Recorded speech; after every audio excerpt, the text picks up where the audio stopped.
So, if we're ready, you, sir, have the first question. Everybody else, please start lining up. Was there ever any talk of Wicked at Bernie's 3, and would you have been interested in it? Yeah, we talked about that a little bit about 10 years ago. Mine and a couple of friends wrote a Bernie one called Bernie Does Extreme Sports. And it was funny. It wasn't just a shtick thing. It was well thought out and things. And he was cryogenetically being brought back to life. And there was a twin that was singing in the cleaning up in the kitchen and stuff like this. He was from a little country. He just got to America called Vista del Baño, which was view from the toilet. And so it was funny. But MGM didn't want any part of it. Well, no, but in our library we have this and that and stuff. And I mean, if IBM said, we'll give you half the movie, the price, it doesn't cost you anything, they would jump at it. But that's showbiz. That's the business. And it never got off the ground. Couldn't go any further. What about the rest of you, though? Yeah, were we going to be in this movie, Terry? Yeah, of course. Okay. See, they would have bought it if I was going to be. I understand. Come on. But I've been asked that by so many people. Is there going to be a Weekend Burst 3? I mean, for decades now. Yeah. And I always just say that body's getting pretty ripe at this point. Because all of you have been in so many movies, and some of them deserve sequels. Is that the one you get asked about the most, though? Yeah, by far. By far? Mine is The Last Starfighter. Just throwing that out there. Because middle-aged chubby guys. Oh my God, okay, next question. I love the movie, by the way, working Weekend at Bernie's. I just happened to watch it 3 weeks ago. Thank you. My question is this, because Bernie, Terry, you were in all the scenes. So what part of it was you? What part of it was like a body double, or probably a, I don't know, dummy? Or because there's the going through the water. There's so many things that I was trying to figure out. Which is you? Which is not you? Not a lot of people know this, but about a third of the movie, the character of Bernie was played by B. Arthur.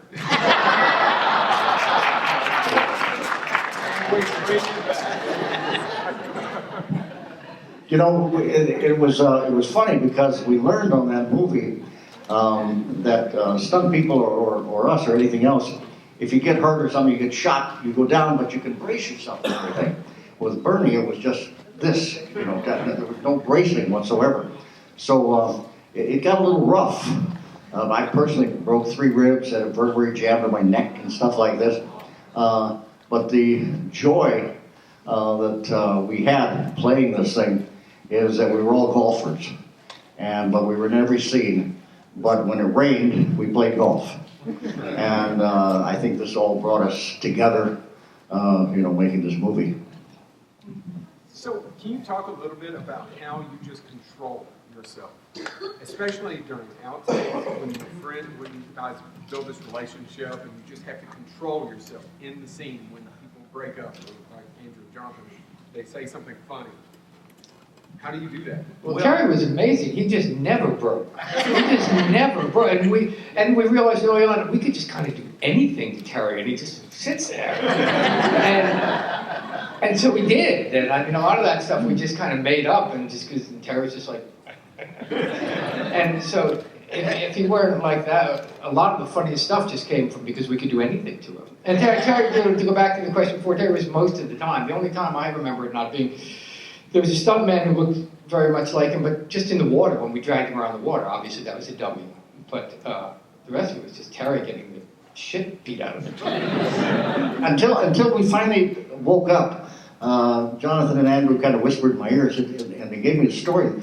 So this director that we had, this Kochev, he was a maniac, but knew funniness. And he said, all right, Terry, okay, we're going to pull you in this wagon, your head's going to bounce, and we're going to think. And I said, I'm sorry. I don't understand what you're saying. And he said, I'm just telling you if this we're going to do. I said, could you show me? Well, all of a sudden things changed a little bit, thanks to my co-partners. They didn't want their kid to get killed. And so we had him start doing the stunts, and it got a lot safer on the set. True story. Go ahead, next question. Yeah, I had a question for Terry. I think your performance as Bernie in the movie is divine. Thank you for that. I was curious about the audition process. Did you audition delivering dialogue or as a body? Well, That's a really good question, by the way. Andrew was the star of the movie, so he still is to this day. He was cast, obviously, and then John was cast on a thing like this, and they said, well, can you go in? And I had just been in a little motorcycle accident, and my head was shaved a little bit. I said, I can't come in. And they said, well, I think you're right. I said, I can't come in. And so a month passed, and they had gone, now they're in New York, the producer and the director in New York trying to cast this thing. And they called back and they said, Terry, can you please? And my hair going back and stuff, I hadn't shaved. And I went in, I said, I'll be in there. And I started shaving and stuff, and I never had a mustache in my life. And I left the mustache on. To this day, seriously, I think the mustache got the job, because I pictured myself between my two co-stars, Andrew and John, and the mustache kind of blend. I don't know what it was, but It helps the smirk. The smirk, but somehow it worked. And as I said, to this day, the mustache got the job to me. Yeah, crazy. You're welcome. Have you considered growing it back? Never. Yes, sir. I have two questions about the bid. Absolutely not. Cash up front. Go for it, dude. What am I saying? Terry, did they sign you off on the sequel because they have to pay for word? Say that again. Did they sign you on for the sequel that we can have Bernie so they didn't have to pay you for word? This is how it came about. They said, if you don't talk, you don't have to get paid. Andrew got all the money, and then the second movie came along, and they started giving John and I some money to buy houses and things. Andrew, is that true? Did you get all the money? Absolutely not true. He was a movie star. It was our movie star. Andrew was our movie star, and that's what got the movie going. And then, is there going to be a mannequin and freak so we can get Johnny in one of those? I would like to play the mannequin. No. Mannequin 3, no, I don't think so. No. What was the funniest scene in Mannequin 1? The funniest scene in Mannequin 1? Yeah. I don't know, dude. What do you think it is? It's not really that funny, that movie. I mean, it's very sweet and lovely and open-hearted, and I think it's great, but I don't think it's particularly funny. I don't know. No, the funny part was like when they were on one of the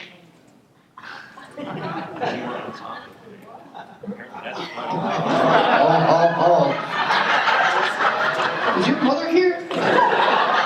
Oh, hold on. Just so you all know, what's your name, sir?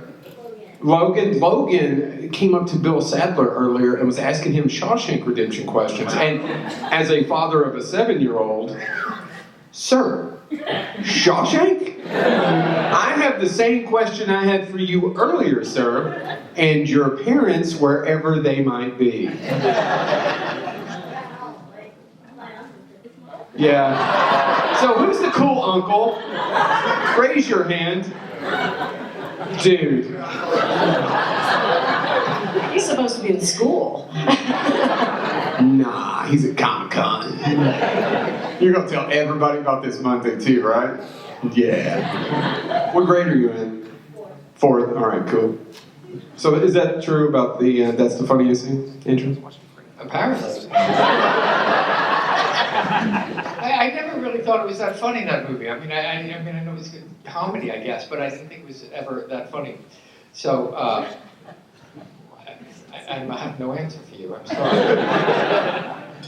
Although we did, I don't know why you speak of this, because it has nothing to do with your question. When we were doing it, there was a music montage in it, you know? Like we used to call it the dance montage, and like I learned hat tricks and we're playing, and it was deeply humiliating to do because I thought it was so embarrassing and cheesy, but that is what most people come up to me about and say how much they love the montage of the song. Because I think they like the song. Anyhow. It was an 80s film and had to have a montage. Yeah. Where is all my questions at? You guys said you had a ton of questions in here. If you guys are done, we can send them back to the table. Who has the next question? Come on, anybody. Well, you guys are, come on, be brave. Be brave. Tammy, you said you'd ask a question. Come on. Oh, is Tammy the one with the cool hat? Yeah. Come on, Jeremy, what is it? I know they mentioned the smirk earlier, and you kind of smirked when they said that. Do you call it the smirk, the Bernie smirk, or? Okay, thank you for asking. That kind of changed the character for me in the movie because we had what they have are dailies. In other words, that's what they shot the day before. And the first time that I saw Bernie on screen, he was dead. But he was dead. It wasn't funny dead. And this really bothered me. And I went back to my place where I was staying in the middle of the night and stuff, and I'm saying, how can I make this guy funny dead and not just dead? And I started working with the face and things in the mirror and stuff like that. But that's where the Bernie smirk came from. And once I did that, we all know as actors and performers, if you can get the crew to laugh, because all they want to do is go home to Martha and watch the ball game and eat, meat. But if you can get them to laugh, and I heard them laugh when the Bernie smirk came, and then saw it on dailies, and he was funny now dead, and not just dead. And that was a big difference for me as an actor in the movie. That was a big difference for me as an actor watching him, because literally when Bernie's on screen and he's dead, he's the only thing you look at. I mean, there's acting all around him, and you're just staring at Bernie. And to me, that is the sign of a brilliant actor. So I learned a lot from that. Not that I've ever been able to play dead or anything, but I know. Really quick, I'm curious because we heard how Terry ended up in the movie. What about Andrew? Or Catherine? Do you want to start here of how the audition process, how you ended up in the movie, and then we'll kind of move our way down? Please tell. I want to hear the story because it looks like you have a really good story to tell. Well, so I was very excited about this audition. I knew Ted Kotcheff. This was going to be I hadn't done a lot of comedy. It was a big film with, Andrew McCarthy and Jonathan Silverman. And I was very excited about this audition. And I got there, and it was me, Ted Kotcheff, and Jonathan. And all I had to do was a scene with Jonathan.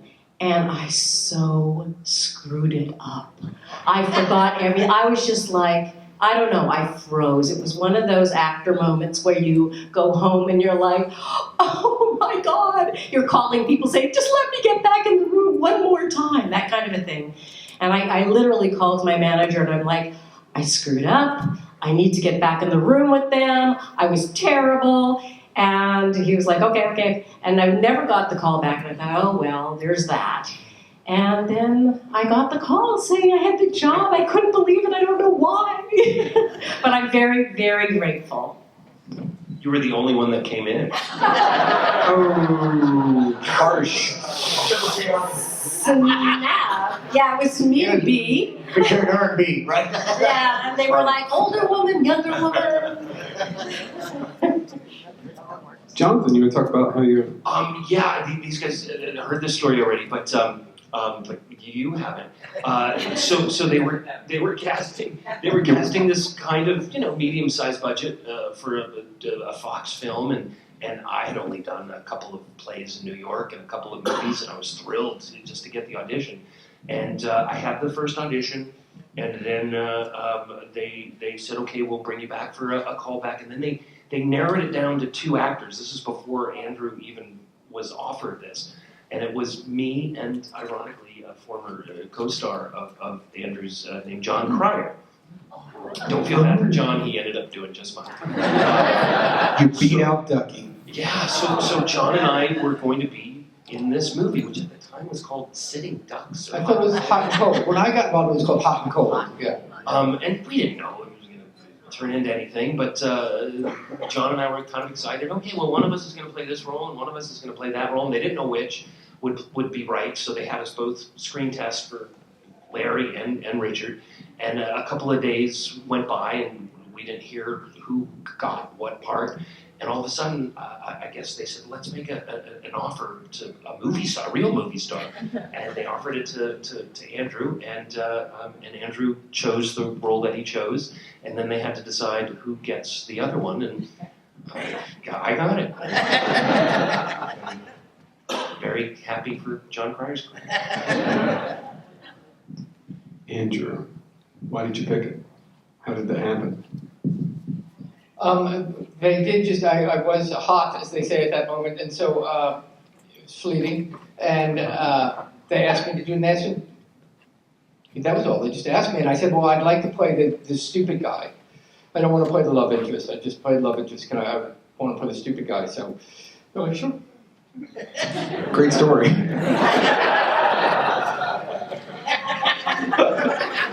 Being a movie star is a simple life. I'm sorry, I'm trying to entertain them.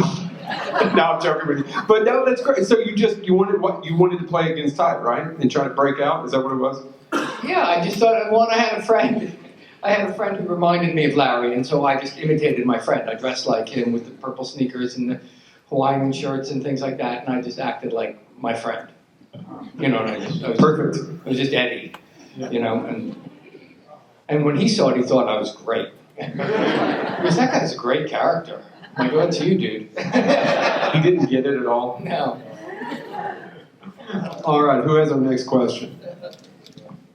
Well, then, fine, I will ask about... Oh, we have a question right there. Yes? He's still your friend after that. Yeah, he sure is, yeah. I'll tell you one little story. I don't know if it's very funny, but Ted, the director, Ted Kochev, as Terry mentioned, was a bit of a volatile guy. And I don't think Ted ever made a comedy before this or after. And I don't know why Ted got that job, really. I've never been asked to do a comedy since we did Bernie either, actually. North Dallas 40 is kind of funny, right? Yeah. Dark funny, but funny. So one night, Jonathan and I were doing a scene, and Terry's sitting there on the couch, stealing the scene, being dead, and me and Jonathan, we shot a lot at night. And so we were acting our brains out at like 2 in the morning, 3 in the morning. We're just doing the scene over and over, and Ted would just go, cut, not funny, do it again. And we did, and anyway, the scene was never in the movie. But I told you it wasn't much of a story. Usually you want your director to give you signs of encouragement after a scene, like that was really funny. Try it again this way, and don't overplay that. Not funny. Not funny. All right, let's come up with something funny. And like, a lot of it was just stuff we all came up with, and whatever was funny enough kind of stayed in it, and whatever wasn't got cut. And then he would get crazy, the director, and he would get crazy to an actor, but he would never take it out on us, an actor. So he would try to get the lowest, like a grip or something like this, and start yelling at the grip, and we're all, kind of crowding him. I mean, why is he yelling at this guy? And he had this phone, this phone, and he would start screaming like this, and just threw that phone as far as he can into the ocean. And we're going, this guy's a maniac. And not funny. We kept going back to that. And I think that probably made us funny, because we said, oh, we're going to get over on him. Watch this. But yeah, phones thrown into the sea. It was walkie-talkie. It was pre-phone. Pre-phone, yeah. The AD's walkie-talkie squawk. He just grabbed it and chucked it into the ocean. Yeah. He kicked over a camera once. Ted was crazy. Oh, Jesus. Lovely guy, but he was just high-strung. How was he lovely? Oh, he was a lovely guy, Ted. But he just got upset. For those of you who have seen the movie or remember the movie, Ted played the role of my character's dad when I bring this young lady home to what's supposed to be my apartment, and it turns out to be my parents' place. And Andrew made his directorial debut by directing that scene, because our director was acting. And after Ted did it, I would cut. Not funny.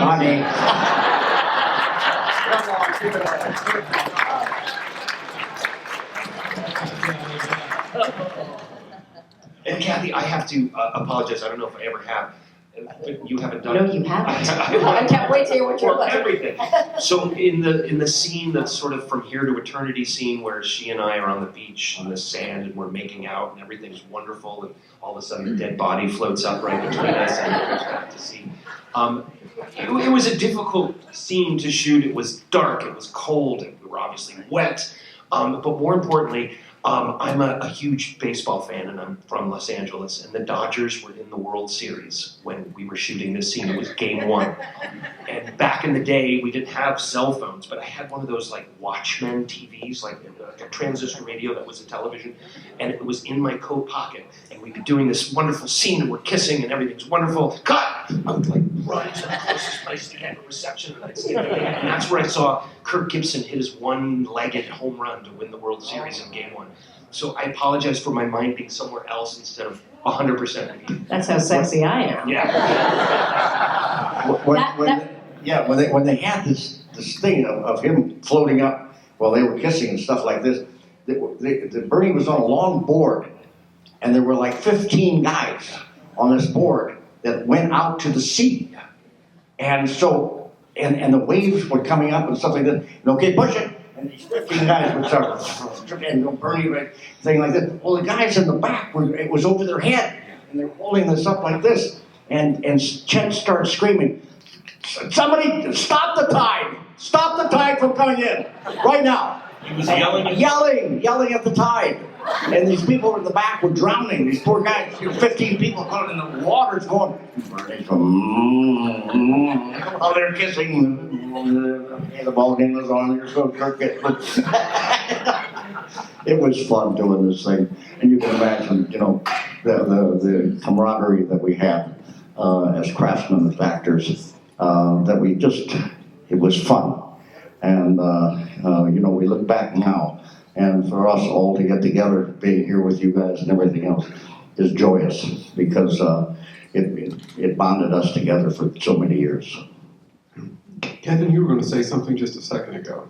Oh, I was going to say that was my favorite sequence, actually, from walking up the lighthouse and get his eyes catching in the lighthouse light and falling down the stairs. That was kind of a lot of improv, too.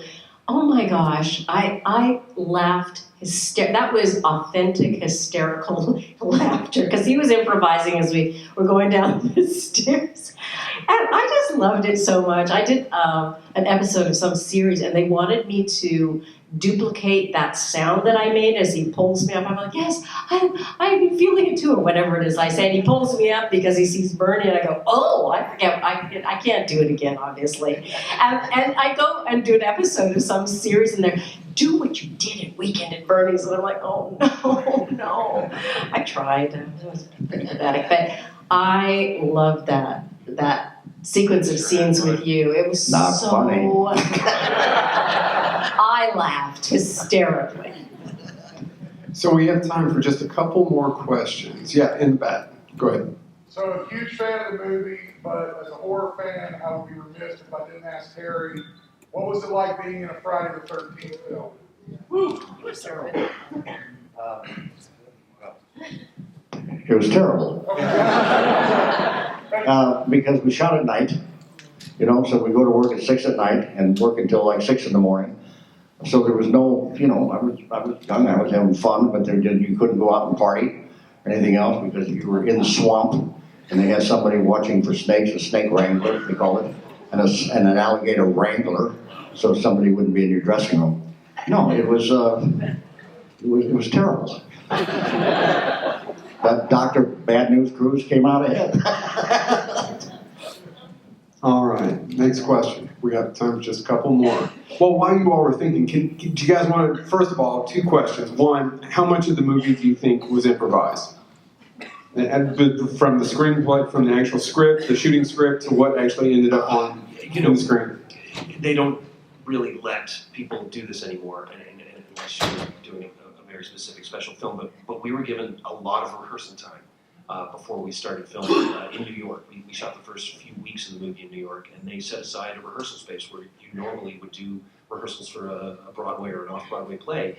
And that's where we came up with a lot of the physicality and a lot of just the silliness of how we're able to drag him around. And we tried the shoelace gag and carrying him around, by holding the back of his neck. So we had a lot of those moments already pre-choreographed. But then, I would say some of my favorite stuff is stuff that Andrew just came up with on the fly. We're riding the boat.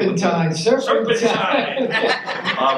Just silly stuff. Hello, Betty. He was just stealing stuff from old commercials and old movies. It was just the scene when the one I'm playing Monopoly one morning with Bernie out on the deck, and the scene is written, it was just like, Jonathan, everybody's doing this kind of thing, but the scene was just written, a pretty girl walks by and says, hi, and I wave to her and say, come and get the party, and that was the whole scene. And I thought that was kind of dull, and so I brought a Monopoly board to the set, and so I started playing Monopoly with Bernie, started cheating Bernie at Monopoly. And then I think Terry's idea was, well, let's tie a string to his hand so he waves, and so we're waving, we're waving to the drum. Somebody would come up with a stupid idea, and then somebody would top it with another stupider idea. And we sort of soon came to realize the stupider the idea, the better. It's like, what if he has a toupee? Let's staple his hair on. Okay, get a stapler. Who's got a stapler? You just do that stuff. And then a fly came on Bernie.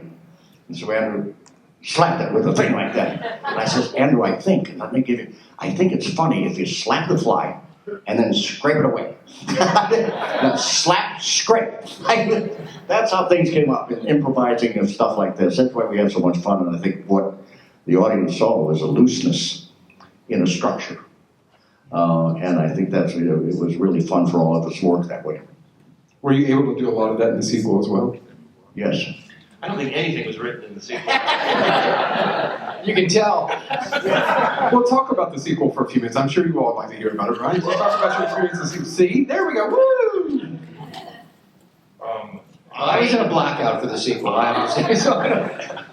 I really would have thought if any movie would be sequel-proof, it would be the one starring a dead guy. But, when the movie first came out, it did okay. It did respectable business. But it just kept having this new life on HBO, and on, I guess back in the day it was Betamax or VHS. And there was a lot of talk about a sequel, which it still doesn't make any sense. But it was years later, it was 4 years later. I think it was financed mostly with Italian money, and none of it was on the up. No, we're going to put money in the movie, all right? And the producer Make sure you get all three of those guys back and that girl, all right? But they kept talking and talking and talking, and I thought, sure, this is going to happen. And I think at this point in my absurd career, things were going well. So I didn't need to do this movie as much as I would need to do it now. I was the holdout. Andrew said, yeah, that sounds great, let's do it. And Terry says, of course. And I'm like, really? We're really going to do it? And it came down to the wire where I had to say, yes, I'm going to do it, or maybe they'll bring John Cryer back. But I'm really glad I did it. Or beat Arthur. Be Arthur, Betty White, anybody could have done it. But Terry was great in that because he's the one that invented the dance, and talk about that. It's always so interesting how you came up with the sort of the Bernie, whatever that was. They said, okay, with the music plays, and so you get off the truck and you start moving and stuff like that. And nothing was written. That was all Terry. Yeah. And I said, well, you want to make this real. I didn't want to stick it out and stuff like that. I said, how real are you going to make it? It's all stick. And so I started thinking, where does music come from? Well, music is right here, all right? That's where the music comes from, all right? That starts moving first before anything else. And that's the way the thing, I start. Love my job. Not funny. Oh, it's hilarious, me. It's hilarious. Yeah, Ted Koch did not direct the sequel, because I don't think that dance would have been in it. But I remember when we started doing sequel, Terry was in a suitcase, and we had his body all folded over, and that's when I remember thinking, maybe we shouldn't have done this sequel. They hired a contortionist to dress. With a dummy. No, it was actually, well, yes, I told you, but there was a person in there. Remember, you were blacked out. It was they hired somebody from the circus or Cirque du Soleil, and he just got into a little pretzel. And yeah, I thought the same thing. Why are we doing this movie? But we shot most of it in the Virgin Islands. And, I remember the producer made a deal with Hawaiian Tropic. Remember Hawaiian Tropic suntan lotion? So he had like a dozen of their models to play extras. And he made a deal with Playboy magazine. They had a half a dozen playmates running around the set. It was absurd. And they said, okay, now we need you, Terry, because we're doing this shoot. We're having these playmates come in and stuff like that, and we'd like to do it with Bernie. And I said, with playmates? Yeah, and Hawaiian girls and stuff like that. So they show up, they're all these women and stuff like this, and they start taking off their clothes. And I was Bernie, I'm just, not funny. But it inspired the dance. Oh my look at you. You get the last word. What were you going to say just a second ago? But I will say that my son was in high school and the Bernie dance was very, very popular. And he was in this African dance thing. It's a very progressive school. And at the end of the year, all the kids got to do like solo. He did the Bernie dance. I was like, I'm so proud. You know, can I just say, I have to say, Yes, please. one of the beautiful things about movies is they just connect people, you know, and I've had so many people over the years come up to me and go, when my mother was dying, when my father had cancer, we used to just sit and watch Weekend at Bernie's, and he would laugh, and he would laugh. So thank you. You know what I mean? And Bernie is just so stupid and so shameless, and it is so much fun. And so many people, or I'm sure they have to you guys too, have come up to me over the years and just thanked me for whatever their loved one, whatever was going through sometimes, and the laughter that Bernie gave them. So, I think what we all got is that you'd have parents come up and saying, my mother turned me on to this movie, my dad turned me on to this, Or your uncle. Shawshank. Turned me on to this movie, and I said, that's the nicest compliment an actor could get, that you had, all of a sudden you're getting a family together without age. And they're all laughing at something together, and there's no structure. It's just people together enjoying something. And I think this has given all of us a great joy throughout the years. although I have had a lot of people come up to me and go, oh, my mother loves you, and thank you. And recently I had somebody come up for the first time and go, my grandmother just loves you.